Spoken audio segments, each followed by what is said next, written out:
Hello, everyone. Welcome to another episode of the 6570 Family Project podcast. Oh my goodness, I'm so excited about this week because this week is going to touch on a subject that is so near and dear to so many of our hearts as adults, as a kid. I work in the community and with young teens, preteens, and they think they are so unique in that friendship, which is what we are really diving into today, is only hard for them. They're like, you guys are adults. You already have this friendship thing down. And we're like, oh no, we do not. And friendship quirks and finding that friend and being able to find time for that friend and really invest in those friendships, being hurt in friendships sometimes, all of that still happens, right? But when we are teaching our kids about friendship, setting that firm foundation of what a friend is, how to be a good friend, how to find a good friend, all of that is solidified into that cement of their foundation that we are building as architects, family architects, in the beginning of their life in these first 6,570 days. And that's what we're going to dive into today. So can I just outwardly say, first off, friendship is hard, right? Excuse me. I need to. All right. I've been talking a lot this morning, obviously. So friendship is hard. And I don't mean that having a friendship is hard, although that can be sometimes. Getting friendships can be hard, right? Finding the right people can be hard. And not everyone is going to be your friend, and certainly not your best friend. And we'll dive into that a little bit. But really funny. I grew up, I was watching Little House on the Prairie a lot, and I've seen every single episode. I watched them when I was a kid. We rewatched them with our kids, and we read all the books, all the things. But when I think of difficulty in finding friendship, what comes to mind first? Nellie Olson. And of course, my namesake has to be in there as well, Nellie. So yes, Nellie Olson comes to mind when I think of difficult friendships. And spoiler alert, if you haven't seen them, they do end up as friends as adults. But whoo, when they were children, that was rough. Right now, we're rewatching the Wonder Years with our kids, and even seeing that dynamic between Kevin and Paul, right? And then even Winnie Cooper and all of these things, and then all the other people that are coming in and out of their lives. Those three are pretty constant, but seeing all the other people coming in and out, and even the dynamics between them, friendship is hard. Worth it? Hands down. But hard? Yes. And a trick today, or what's made it tricky today, is that we have gotten way more emotionally aware of self. Okay. I mean, I look at shows like The Wonder Years, which I feel like is such a great depiction of what was happening in the late 60s, especially in suburbia. I talked to my parents about what was happening during that time and friends of ours. And it really seems that back then it was very much just get up, dust off your pants and go, right?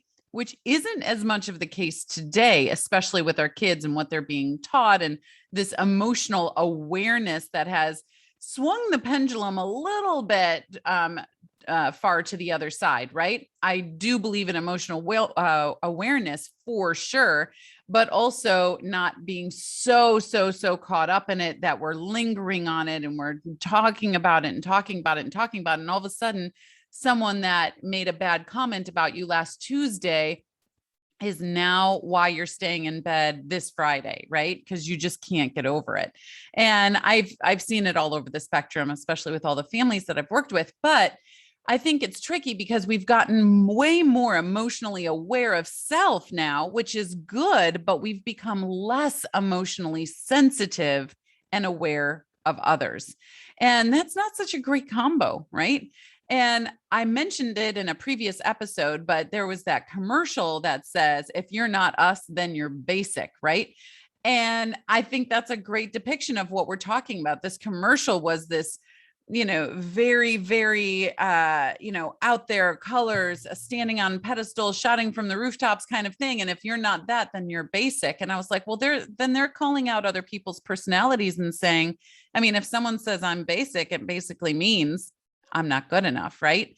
And so it's this weird conundrum that we've created within our world, especially in America and in some of the other countries over in Europe, and I see this in Australia and different things like that.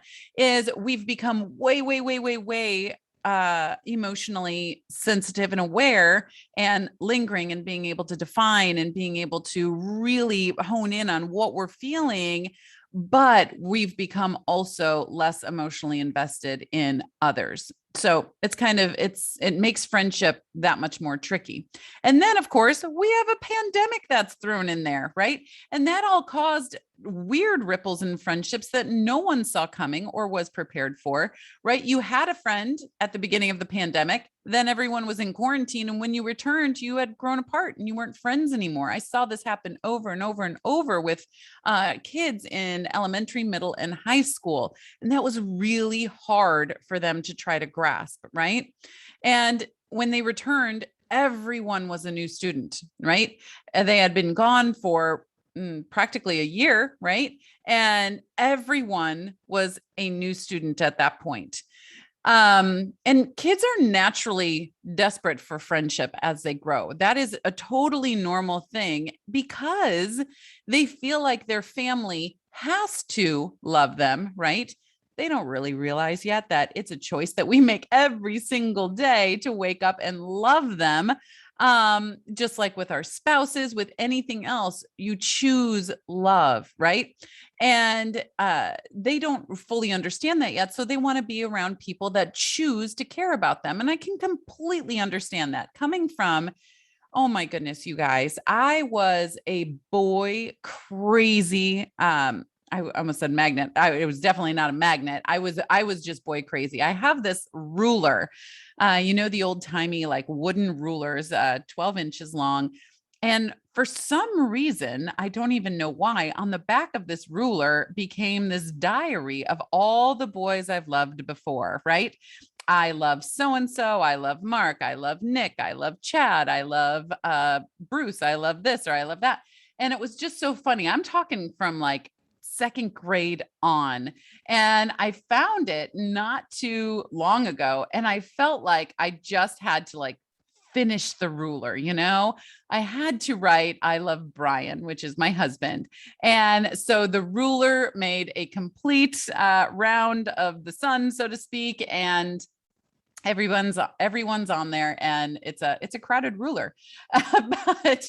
And did I have attention from 95% of those boys? No, no, no, no, no. In fact, there was this time in middle school, and this came up in a story when I was talking with one of my daughters this week, because one of her friends had some major drama when it comes to a boy that she liked. And anyway, I remember when I was in middle school, I really had a crush on this guy, like super crush. And he found out about it. This is circa 91. And he found out about it and then made this big spectacle about it. And we met at the lockers. And then he was popular. I was not popular. I'll just put it that way. For whatever reason, I don't even know. I had like straight hair and curly bangs and up to my ears. I was wearing Pee Wee Herman sweat. Like it was just not pretty, friends. It was not pretty. So setting the stage, he's popular and I am not, but he found out I liked him. He's like, let's meet at the lockers. So we do. And I show up and I am, as you can imagine, like excited to the moon that he wants to talk to me. And I was like, maybe this is my Cinderella moment, right? Oh no. He shows up and he's like, so I found out, that you like me. And I was like, yeah. And he's like, who do you think you are to think that someone like me would like someone like you? Bam. Mic drop, walk away. What? Yes, I survived that. We can survive anything. But my point is that I was looking for people that chose to like me outside of my family. It wasn't just people that okay, I know my mom likes me. My brother and sister are 9 and 11 years younger than me. So they, of course, like me because they just, like anyone that'll give them a cookie at that point. And so I knew at home I was liked, but I wanted to find people that chose to like me. And friendship was the same way. I had just a couple of good friends. We moved and I found a couple more good friends. And then things changed again. And it really wasn't until high school that I really started establishing and understanding what a real friend was. But I want to talk to you guys so that you can, for yourselves and for your kids, really start to have these conversations. Because if they are having trouble in the friend realm, right, it can really lead to a lot of inward issues that they're having. I know my very, very, very best friend, childhood friend, we lost touch after I moved. And there was this period of time that we didn't see each other. And then we caught up with each other again randomly at SeaWorld in Ohio, even though we both lived in Michigan. And it was years after we had moved away. I want to say 3. And we started talking again and getting together and everything. But even then, I always felt like I was the one chasing.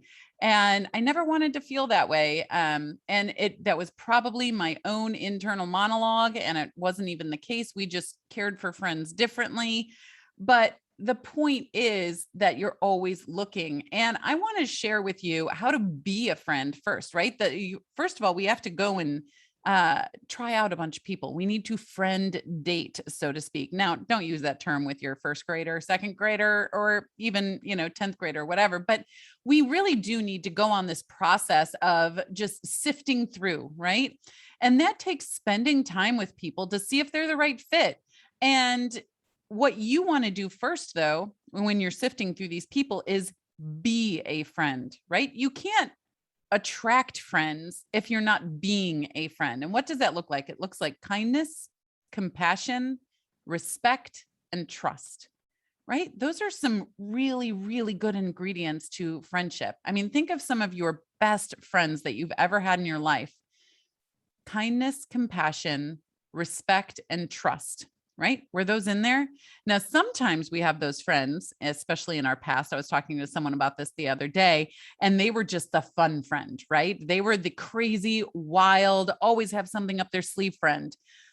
But they weren't the I'm in trouble, I'm really sad, can you come over and help me out? Or the quintessential I have a dead body that we need to bury friend, right? So were they really a friend or were they just a fun distraction, right? So again, kindness, compassion, respect, and trust. So okay, great. I'm meeting all these people. I am being as yourself or your child. They're being kind, compassionate, respectful, and trustworthy. But how do you know when it is right? How do you know, okay, we could go to the next level of friendship, right? I'm not talking the beef fry and St. N's, anyone that lives in my era, we had those best friend necklaces and you split them apart and it said best friends when you put them together. But yes, it was the beef fry and the St. N's. But anyway, how do you know when it is right? Well, you feel better when you're around that person, right? That person amplifies the best parts of you. That person amplifies the best parts of you.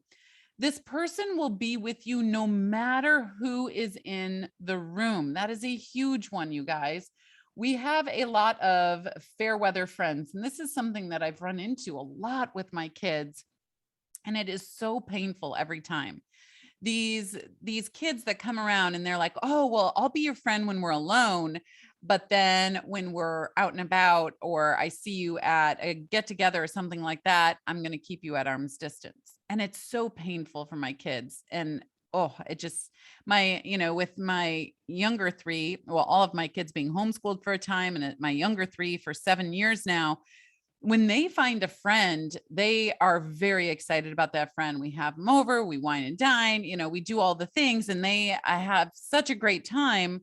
But my youngest daughter, for example, there was this young woman that was coming over to our house in their late elementary school, coming over to our house, and they were many, many sleepovers, many, many dinners, all of this, having a great time. And then we went to a kickball game. And that young lady did not, she saw my daughter. I waved and, everything. And she never came over to say hello. She was with her other friends, air quotes there.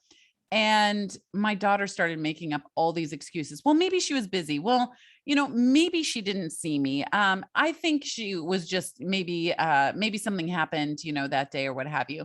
And although all of those things might be true, and I always want to give the benefit of the doubt, I also have to be a realist with my daughter in saying, well, if this is the way that she behaves when other people are around, then she's probably not a really good friend, right? Those fair weather friends. I'll be with you during some conditions, but not during other conditions. That's really hard. So again, how do you know if it is a right fit? That person will be with you no matter who is in the room or out on the kickball field.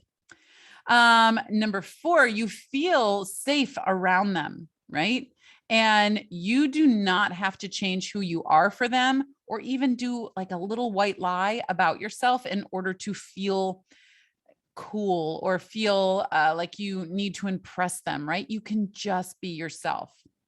And keep in mind, not everyone is going to fit. I mean, think about how many people have gone through your fingers in your life, right? Not everyone's going to fit. We all have different personalities, ideals, logistics, even, especially when kids are little. One of my friends lived an hour away because she had moved out of the neighborhood. Logistics can play an effect on that, right?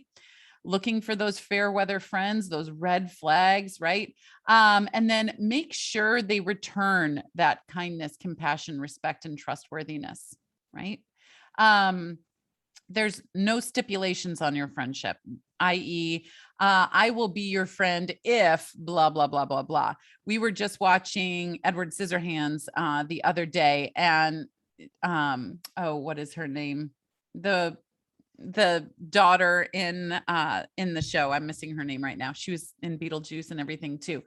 But anyway, so she was dating this guy and he said, if you love me, this is what you will do. Right. And her friends too were like, come on, come on, come on. So it was, if you are my friend, then you will do this, right? Stipulations on there.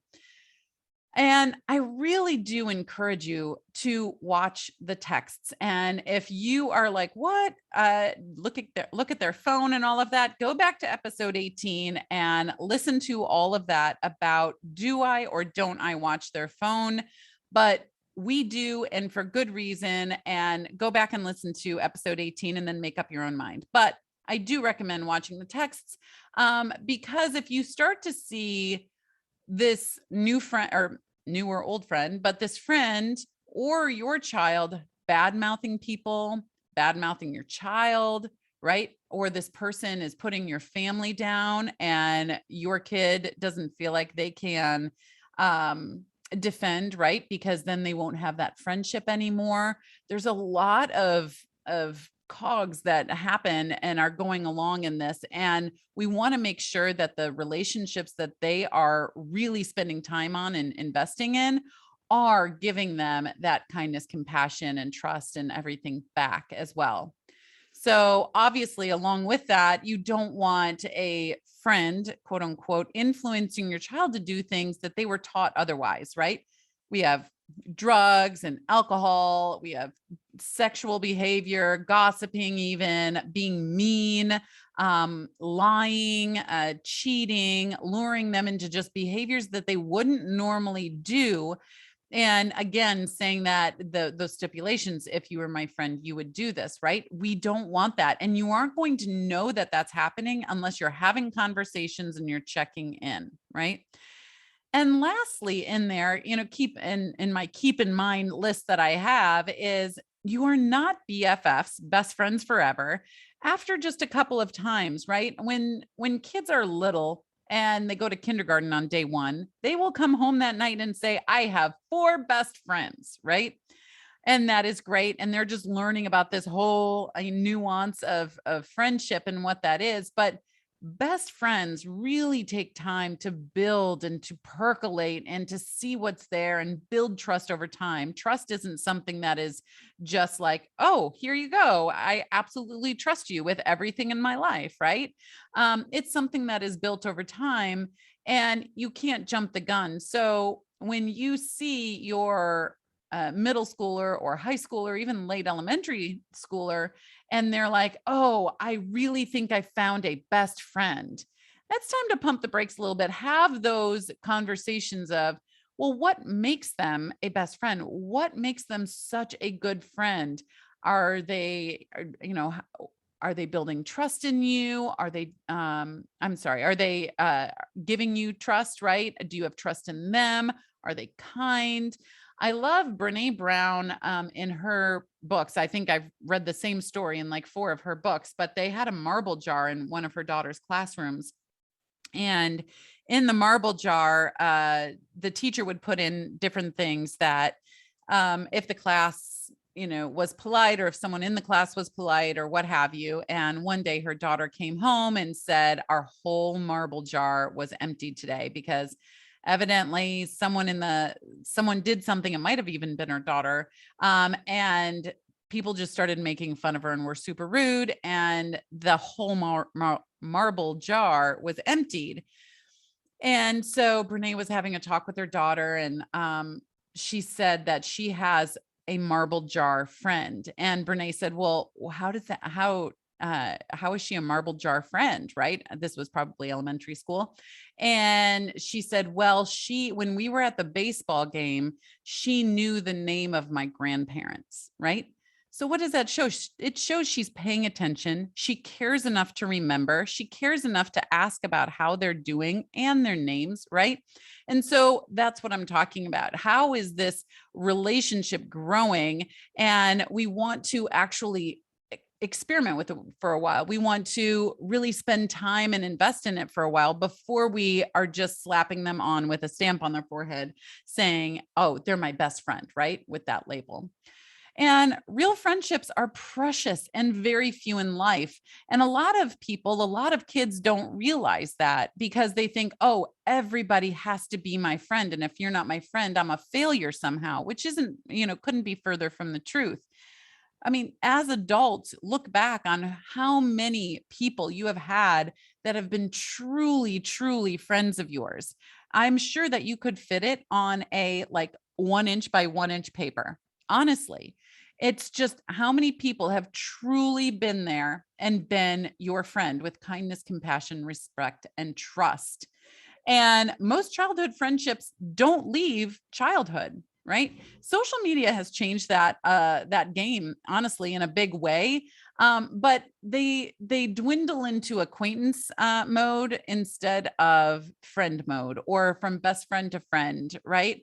Or what have you. And the only difference between that is that they don't know a lot about you anymore and what's going on in your life.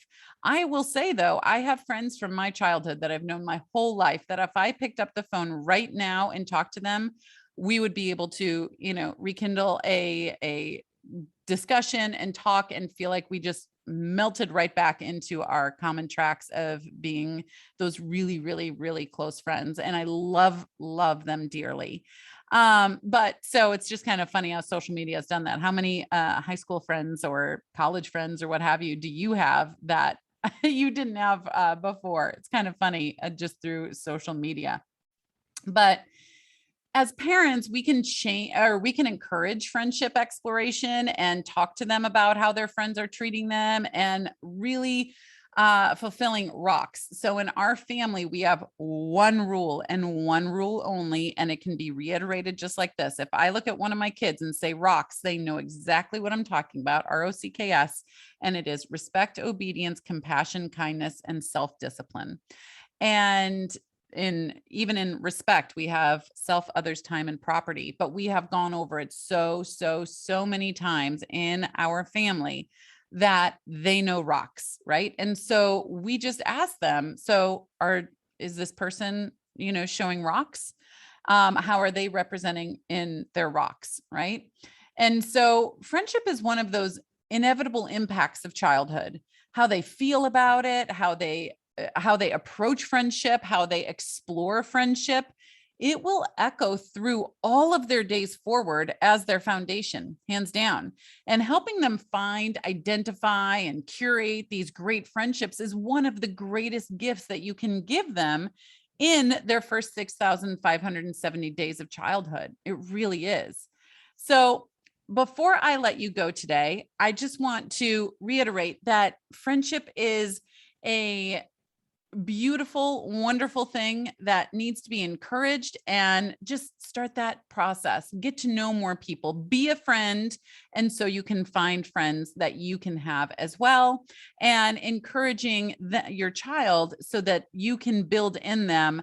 So when they're 35 years old and they want to start a new friendship, they understand how to do that, right? Because of what was established in their first 65, 70, and how they can go out there, they can friend date, they can have that respect and compassion and kindness and trust with other people, and they can develop friends lifelong throughout their entire lives, even when they're 90 years old. But I want to say this is your last chance. If you're listening to this in the real time, we have a new year check-in for the 2021-2022 break, and transformation, transition. That's the word I'm looking for, going into.